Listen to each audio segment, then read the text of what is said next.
This is Ivo Dalder, President of the Chicago Council on Global Affairs, and this is Ask Ivo, the series where you get to ask me questions about global issues of concern to you. Next week, from June 5th to the 7th, the Chicago Council and the Financial Times will host the Briscoe Forum on global cities.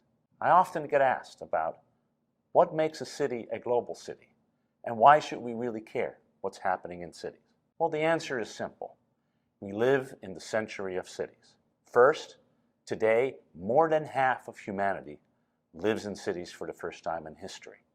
And by 2030, 2/3 of all people on Earth are going to be in cities. Cities define our politics, our economics.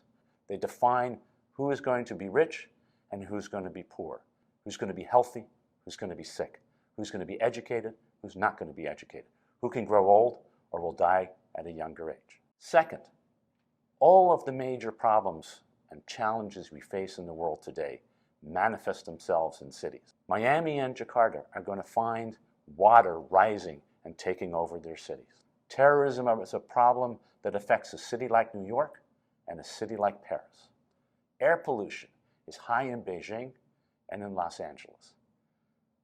So all the problems we have, from diseases to terrorism to climate change, to economic inequality, and so much more, are all visible and take place in cities.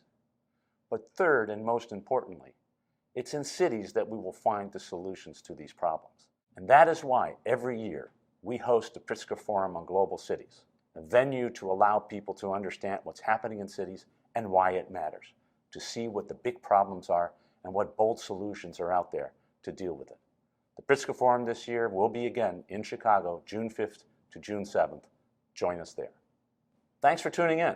Want to ask me a question? Shoot me a tweet with the hashtag AskEvo.